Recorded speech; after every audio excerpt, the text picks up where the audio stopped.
¿Qué pasa con la parte afectiva de esta etapa? También está atado a lo concreto. Es decir, el niño puede ser obediente, atender a las normas de la escuela o de la familia en la presencia de, o sea, atado a lo concreto. Bueno, la adaptación, usted sabe que tiene dos momentos o dos procesos que son, por un lado, la asimilación y por otro lado, la acomodación. Que a mayor cantidad de representación y esquemas mentales que tenga ese niño, mayor capacidad de lenguaje va a crear. Bienvenidos nuevamente a mi canal de YouTube, Pregúntale a Fernández. En esta ocasión vamos a invitar de nuevo a Piaget. Antes lo habíamos invitado para que hablara del desarrollo de la inteligencia. Es obviamente un tema que se conecta fundamentalmente porque en este caso lo invitamos para teorías del aprendizaje, ¿no? Piaget se inscribe en el constructivismo y esta teoría nos dice que el sujeto construye conocimiento a través de su interacción con el mundo. Bien, para que este desarrollo intelectual se dé, hay factores que van a beneficiar este proceso. Entonces, lo primero que hay que tener es una maduración biológica, es decir, un sistema nervioso que funcione. De todos los factores es el que menos varía, digamos, como genéticamente hablando. Funciones de sensorio-motor, la parte visual, ¿no? La coordinación entre lo motor y lo visual, lo auditivo, es decir, son factores importantes para que el desarrollo se dé. En segundo lugar, tenemos el mundo del adulto que estimula, el mundo del adulto que transmite, no desde el punto de vista solamente de su trayectoria escolar del niño, sino también extraescolar. El niño asimila también formas, tradiciones, fechas, nombres, hábitos, ¿no? Y eso se incorpora a también esos esquemas que ya lo tratamos enseguida a través de ese mundo adulto. Entonces la transmisión es muy importante. Y obviamente eso no se va a incorporar si no hay una actividad, tercer elemento, del niño. Esta actividad obviamente por sí sola no lo puede lograr, por lo tanto, vuelvo a repetir, el estímulo del mundo adulto en presentar situaciones desestabilizadoras, perturbadoras, descompensadoras en el ambiente hace que ese desarrollo intelectual, ¿no? se puedan crear más estructuras cognitivas flexibles, amplias y diversas. Y por último, no menos importante, que es el más importante, es la tendencia a la equilibración. ¿Qué significa esto? Que nosotros los seres humanos estamos en constante secuencia de desequilibrio, equilibrio para lograr el aprendizaje, para lograr el conocimiento. Entonces, esa tendencia a la equilibración es el motor de este desarrollo. Piaget habla que todas las especies tienen una tendencia, tenemos la tendencia de dos aspectos fundamentales, una tendencia a la organización y una tendencia a la adaptación. Usted de adaptación ya escuchó en el otro video que hicimos, ¿no? Que lo desarrollamos. La tendencia a la organización, sí, todos lo tenemos. Vivimos organizando la información que viene de afuera. Cuando yo interactúo, cuando percibo, cuando toco, cuando huelo, estoy constantemente organizando. ¿En qué, Fernández, organizo? En esquemas mentales, en esquemas de pensamientos. ¿Y qué es un esquema? Un esquema son una secuencia de acciones, son experiencias, ¿no? Es una secuencia de acciones o de pensamiento que se van guardando, se van creando, se van construyendo y ahí voy guardando la información. Por ejemplo, la más simple, porque estos esquemas van de lo más simple a lo más complejo. Yo tengo acá mi estuche, supongamos que esto es un objeto del niño, es un objeto de la mamadera, ¿no? Este es un esquema, el esquema de prensión. Para que este chiquito logre con sus manitas, ha habido una serie de experiencias previas. Lo toco, lo huele, digamos, el movimiento motor de sus manitas para poder aprender. Esto es un esquema. Esto es un esquema mental que el niño ha creado. ¿Está claro? Básico, que ya se mezcla con los reflejos innatos que ya trae, pero incorpora nuevas experiencias y nuevas percepciones, ¿no? El tema de la succión. La succión es otro esquema, que él lo practica con el pecho materno, o con la mamadera, o con cualquier otro objeto, ¿no? Pero como esquema está la succión. ¿Estamos? Entonces, organizo la información que vengo y lo guardo en esquemas. ¿Y qué pasa con el tema de la adaptación?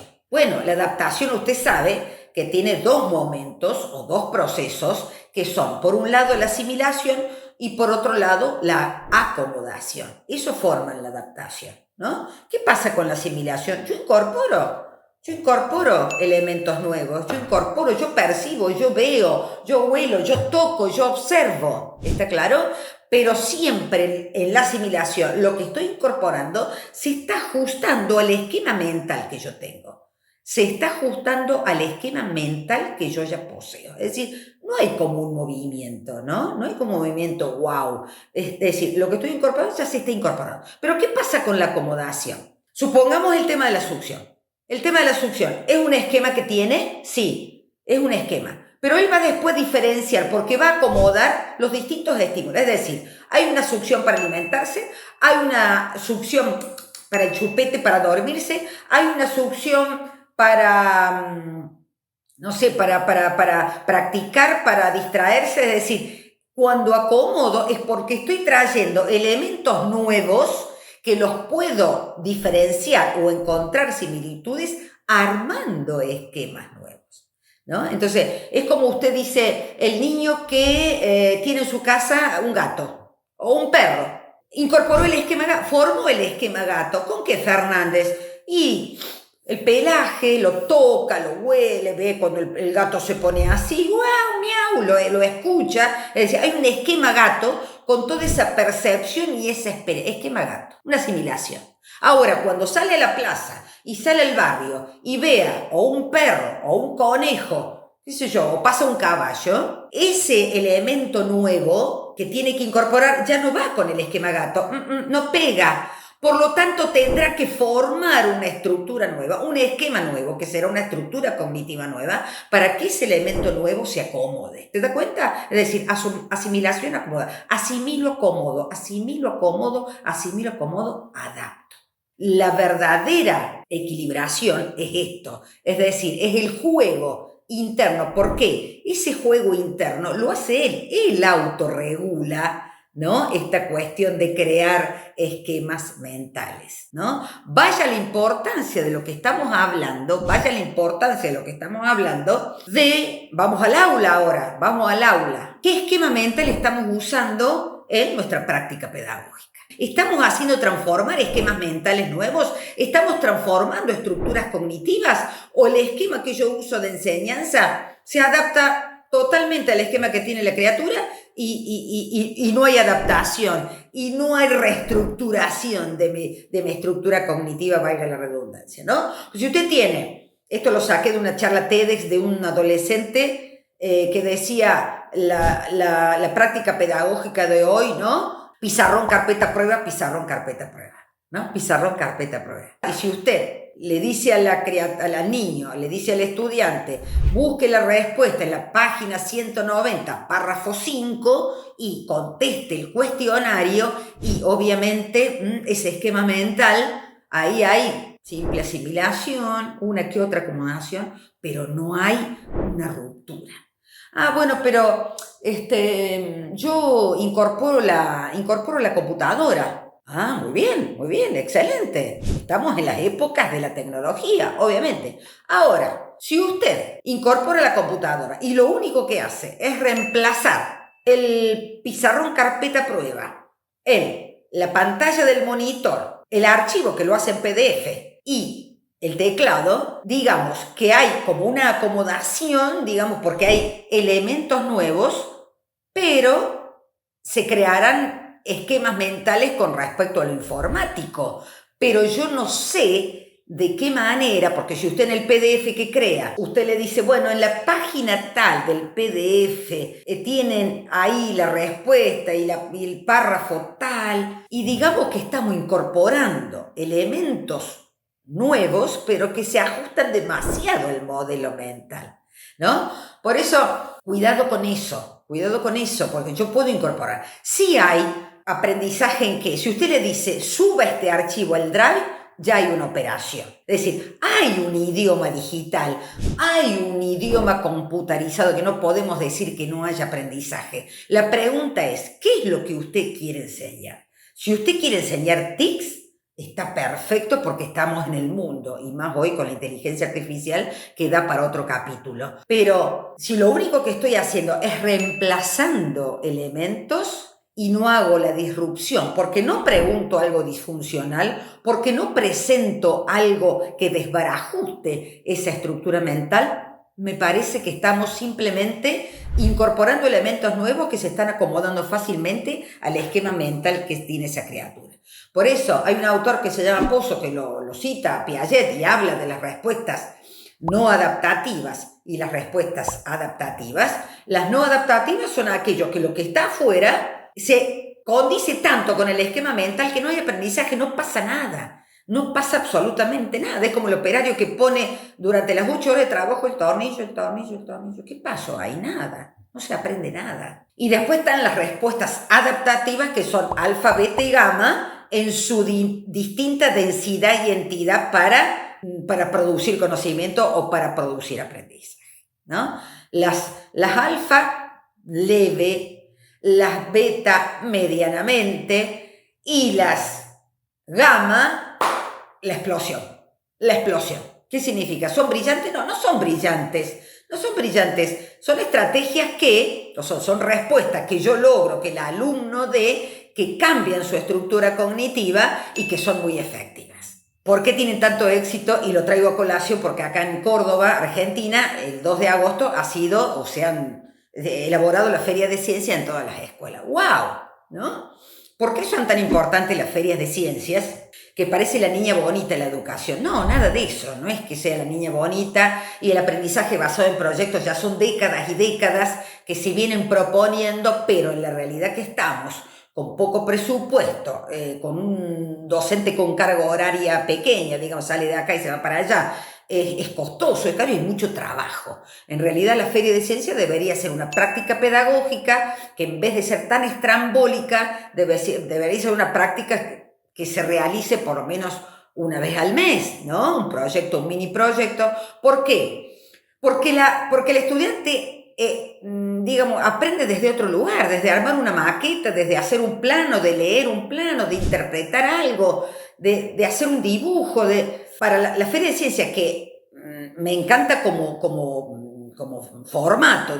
formato, nunca llega a la cantidad de alumnos que nosotros desearíamos, pero sí a aquellos estudiantes que ya tienen y dan cuenta, dan evidencia de que quieren aprender y trabajar. Evidentemente la Feria de Ciencias es muy efectiva. Y para aquellos que les cuesta, ya el solo hecho de movilizarlos ya es muy positivo. Entonces, como corolario de esta primera parte, el desarrollo intelectual, conocido como esta cuestión de los estadios, de lo evolutivo, de que vamos de lo más complejo de lo más simple a lo más complejo, de lo inferior a lo superior.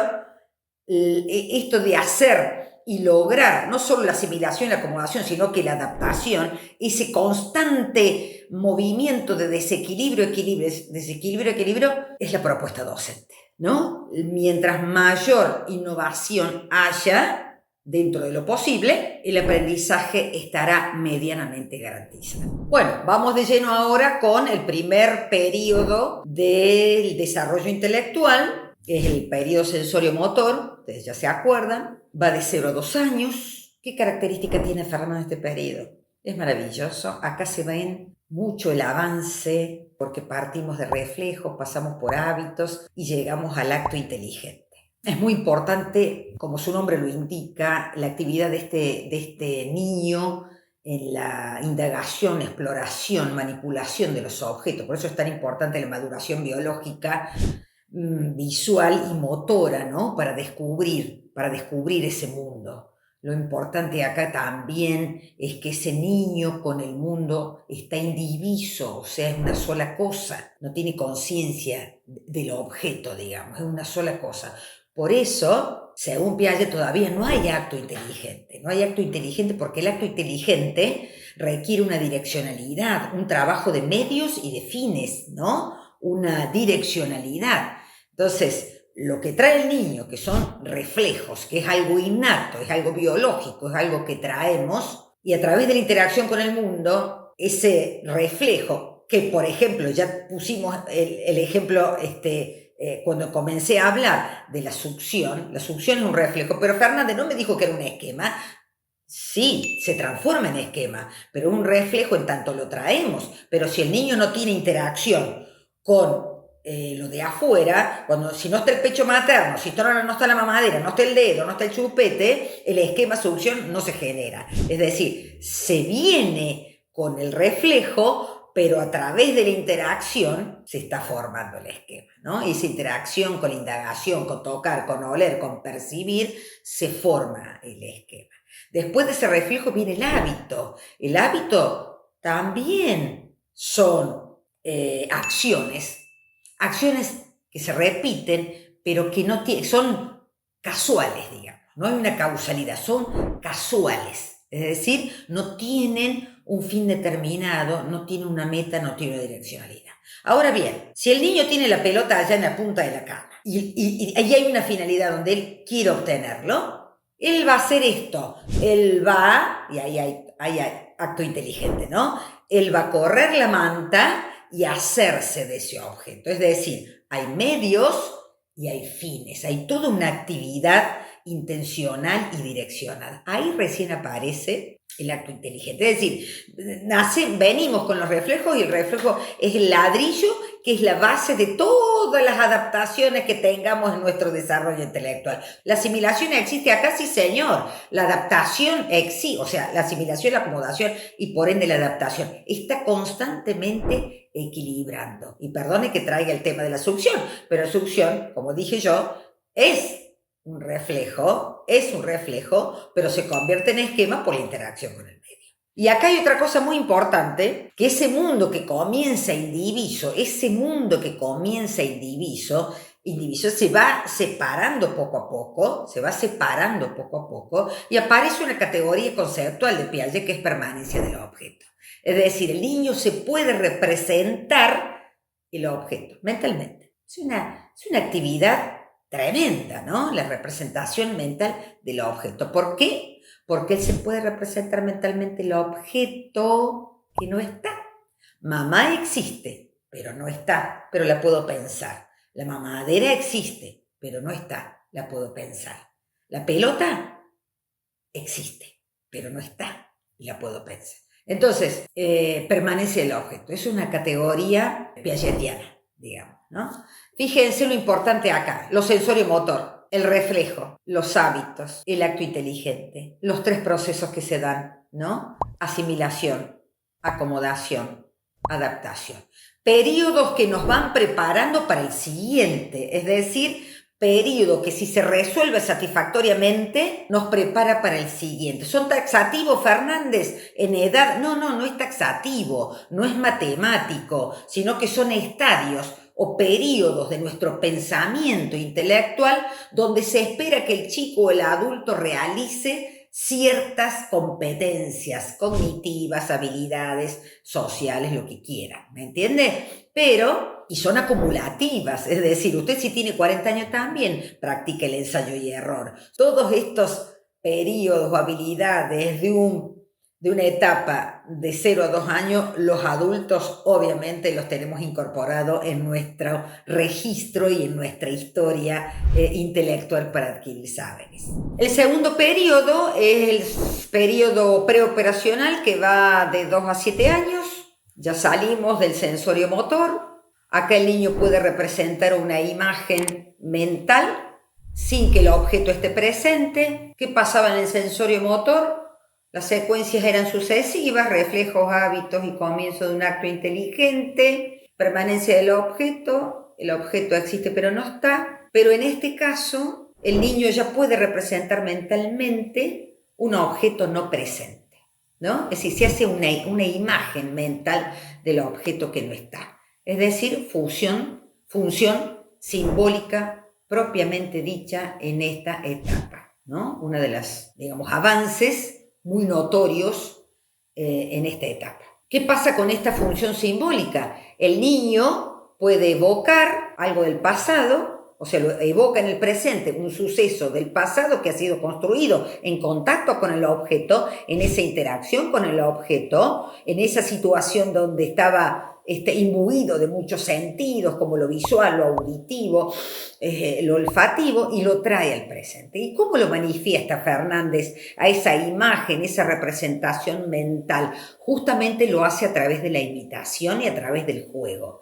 En la imitación, que es representar algo que no está, ¿no? Como dijimos, que está acá, y lo hace con el pensamiento. No solo con el pensamiento, sino que lo trae y a través lo lleva al juego, simbólicamente. Lo lúdico, tan importante también en este periodo, le da vida a aquello que no la tiene, anima a lo inanimado, ¿no? Como ya lo dije en el video anterior, cuando con el gesto así y dedito acusatorio acusa y reta a sus muñecas, tomando el rol de madre o de maestra, diciéndole, ¿no? O reiterándole, tenés que hacer esto, si no mamá se enoja, ¿no? O el hecho de agarrar un pedazo de madera y decir, hola mami, ¿no? Simbolizando un celular, o el famoso ejemplo de evocar un caballo y esa escoba de madera que se transforma en ese animal. Es decir, cómo a través del juego, de esa función simbólica, el niño replica, reconstruye todo eso que vivió en el pasado con esa representación mental. ¿Y a través de qué también, profesora, lo reproduce? Y a través del lenguaje. A través del relato, él también puede representar esa imagen mental. Está bien, ¿es un lenguaje preconceptual? Sí, es un lenguaje que está, digamos, atado a la acción, ¿no? El nene llora, la nena juega, papá trabaja, mamá se fue, la abuela hace galletas. Bien, está atado a lo concreto, está atado a la acción. Pero a través de la imitación, el niño puede empezar a usar sus significantes. ¿Cuáles son los significantes, Fernández? Los significantes son las primeras palabras, los gestos, ¿no? Esos significantes que tienen dos elementos fundamentales, que es el símbolo y el signo. Ese símbolo que también es privado, personal, exclusivo, como su lenguaje. Su lenguaje también es personal, es exclusivo, ¿no? Es privado, aunque los signos del lenguaje sean convencionales, universales y arbitrarios, porque son palabras, porque son signos matemáticos, 2, 5, 4, o mamá, caballo, perro, ¿no? Son signos, pero que él los va adquiriendo a medida que, y acá viene el pensamiento de Piaget, tan importante, lo podríamos decir al final, pero lo decimos ahora, no hay problema, el pensamiento viene después, perdón.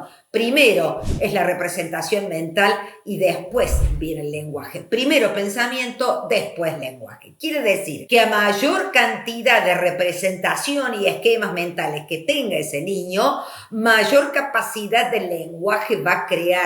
Vaya importancia para nuestros estudiantes, ¿no? Cuando su vida tiene tan poca diversidad, estoy hablando de aquellos estudiantes que concurren a escuelas con algunos problemas de recursos, ¿no? Zonas vulnerables. Bien, aquellos estudiantes que tienen tan pocas experiencias de vida, donde su único mundo y su lenguaje es tan pequeño, es porque no tienen o no han tenido la capacidad de crear más representaciones, más imágenes para ser nombradas. Y encima ingresan a una escuela que es netamente nominal. La escuela, aunque estamos en esta edad de 2 a 7, Fernández, no se adelante, pero bueno, es netamente conceptual, es netamente nominal. Y entonces, ¿cómo llamamos a las cosas si todavía no hemos tenido la representación de la misma? Por lo tanto, no tenemos cómo nombrarla,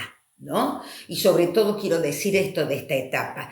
esa imagen mental, esa riqueza, ese juego, esa imitación. ¡Wow! Nos la está atacando y haciendo morir como si fuéramos, ¿no?, al propio funeral. Ya saben, ¿no? El celular.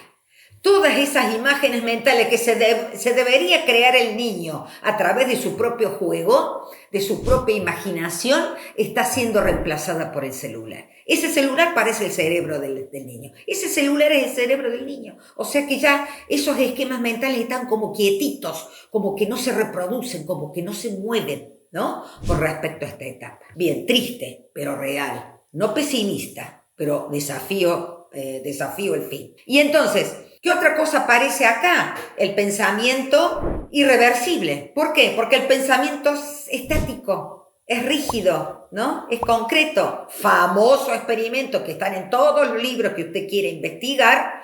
Cuando el investigador le presenta a la niña de 4 años los vasos de agua en diferentes, dimensiones, ¿no? Primero le presenta 2 vasos iguales, anchos y cortos, con la misma cantidad de agua, y le pregunta a María, ¿dónde hay más agua? Es la misma cantidad, ¿no? Bien, pero después vacía uno en otro largo y delgado, y le vuelve a preguntar, y María dice, ¿hay más agua acá? Claro, porque María, ¿qué pasa? Tiene 4 años, o tiene 5 años, está dentro del pensamiento operacional, y en ese proceso de acomodación no pudo acomodar al esquema mental que tiene, que esta diferencia del nivel de agua se debe a otros elementos o rasgos que ella no puede tener en cuenta, como es el largo y el ancho, ¿no?, del objeto. Entonces no maneja esas categorías, se atiene a lo que ve, se atiende a la realidad, y esa realidad no puede ser modificada porque su esquema mental no se lo permite. ¿Está claro?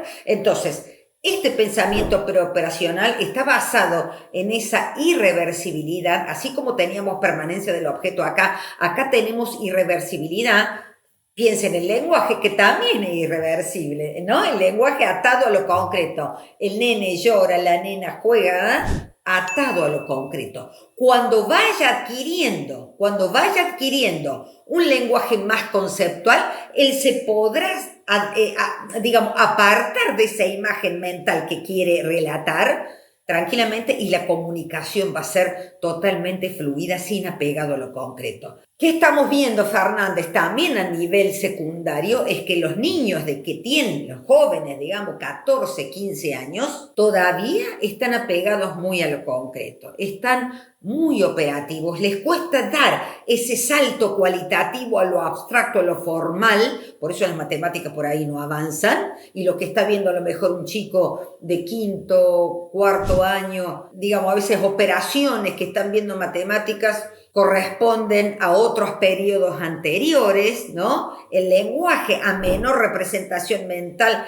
menor adquisición y creación del lenguaje. O sea, eso en la escuela se está viendo, y vuelvo a repetir, por eso es tan importante, ¿no?, las experiencias pedagógicas innovadoras para sacarlos de ese lugar. Entonces, como corolario, función simbólica, imitación, juego, grafismo, es decir, dibujo, relato a través del lenguaje concreto porque sigue la acción, no se despega, es un lenguaje preconceptual porque el concepto todavía no se logró, ¿no? Si usted le pregunta a una niña de 4 años, ¿qué es el amor? Y el amor es cuando mamá le prepara el café calentito a papá, ¿no?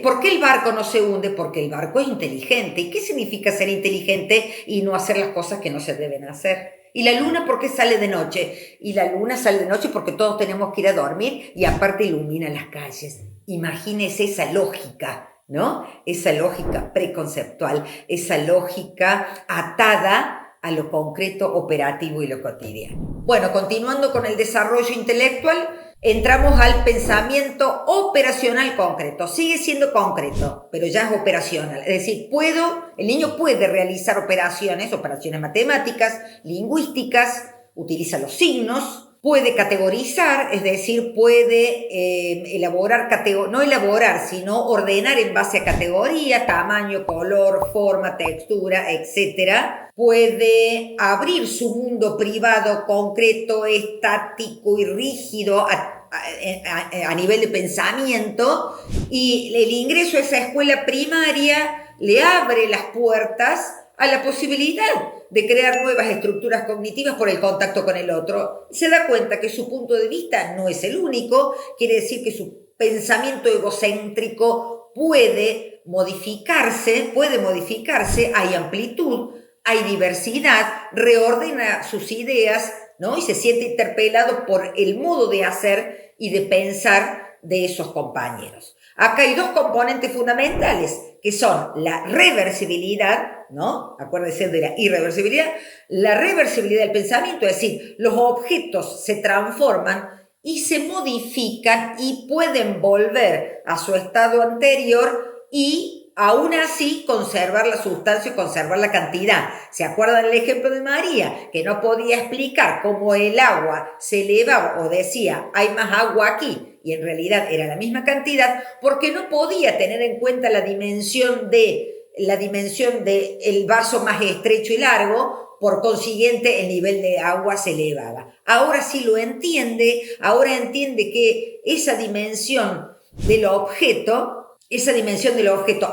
aunque cambie, puede asimismo conservar la cantidad y la sustancia. Eso es muy importante. Esos son dos íconos.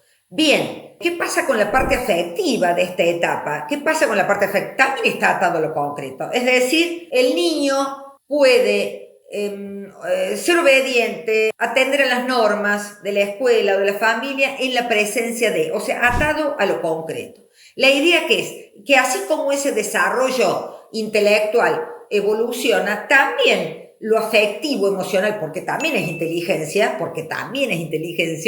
evolucione y que el sistema fluya sin la presencia del adulto. Eso es obviamente una prerrogativa tanto escolar como familiar, ¿no? Pero cómo ese pensamiento que es operacional, pero que es concreto, puede ir abriéndose y formar un esquema mental autónomo sobre lo que tengo que hacer o no debo hacer. Bien, con respecto al que sigue, al periodo que va de los 12 en adelante, Piaget dice de 12 a 15, pero ya es un pensamiento formal, es operacional pero formal y abstracto. Sigue siendo operacional, obviamente, pero es formal y abstracto. ¿Qué significa acá? Que así como el chico del operacional concreto partía para su esquema mental, para solucionar problemas desde lo concreto, desde lo físico, el adolescente puede partir, no lo deja lo concreto, pero el adolescente puede partir de lo posible, de lo potencial.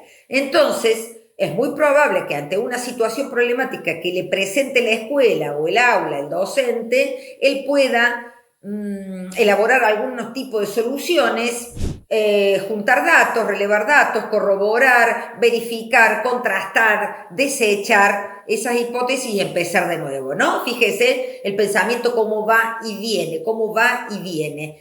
Eso, como pensamiento formal, que lo tenemos los adultos, ¿qué significa, Fernández? ¿Que todos los que llegamos a la edad de 15 en adelante somos genios? No, no somos genios, no. Los adultos tenemos también pensamiento concreto, obvio, atados al pensamiento concreto, sobre todo en aquellas áreas que no somos fuertes, sobre todo en aquellas áreas donde nuestro interés no va por ahí, nuestro gusto, ¿no? Y nuestras estructuras y formas de abordar el saber no van por ahí. ¿Me entiende? O sea que si esa persona, por más que hemos recibido escolaridad, terciarios, títulos, puede tener una característica de abordaje del saber de una determinada área, ¿no? Es decir, el que tiene una habilidad matemática, lógica matemática, y obviamente, si usted le da como para interpretar un texto de un autor o que relacione esta teoría con esta teoría y que este hecho sea interpelado por la teoría, hace agua. Si usted me pregunta a mí, que yo soy verbal lingüística, comunicadora, si usted me da un plano y yo tengo que elaborarlo, me cuesta, no sé si me explico, es decir, porque cada área, después ya vamos a ver al autor de las inteligencias múltiples, en otro capítulo, evidentemente nos atamos. Si tengo que ir a un lugar, yo voy a ver el GPS, no sé si me explico. Si tengo que hacer una construcción, una reforma en mi casa, yo no tengo la película acá, yo tengo que ver el guión. Hay gente que tiene la película acá y después escribe el guión. Y hay gente que tiene el guión y recién construye la película, ¿me entiende? Y esos son tipos de inteligencias diferentes, tipos de abordajes diferentes, pero seguimos teniendo el pensamiento concreto en nosotros, ¿no? Para armar y desarmar yo necesitaré muchas instancias de ensayo y error hasta que lo logre. El que tiene la capacidad de armar y desarmar, ya le dije, se hace la escena acá. Y la solución ya la tiene. No hay ningún problema. Lo importante acá, como docentes o como padres, es que no pongamos tope. Porque cuando decimos, lo que pasa es que vos sos bueno para los números. Chao. El chico, Dios, está acá, no sé, no explora, y a lo mejor es un artista espectacular. O sea, no, lo que pasa es que vos sos para las letras, los números, bien, ¿no? Entonces, no pongan tope, porque el chico no sabe, puede llegar a estar escondido ahí la semilla de algo más grande. Bueno, por supuesto que hay tendencias, pero sí, no pongamos tope. Ni a nuestros alumnos ni a nuestros hijos. Es la etapa de los ideales, es la etapa de esta cuestión de partir de lo posible, de lo potencial, del cuestionamiento del futuro, de su carrera, de seguir la vocación o de seguir algo que lo sustente, ¿no? Y toda una cuestión de ideales acá en la etapa esta formal, operacional, formal, pensamiento. Pero lo más importante que es netamente, este periodo son las etapas del método científico, presentación del problema, elaboración de hipótesis, recabar datos, contrastar, verificar, análisis, conclusiones. Es hipotético deductivo, ¿no? El modelo operacional formal. Hemos llegado ya a esto al final. Recuerden el aporte de Piaget. Si usted tiene que enseñar, fíjese en qué estadio de pensamiento está ese chico. No le trate de enseñar un concepto a los 8 o 9 años porque va a ser ineficaz totalmente.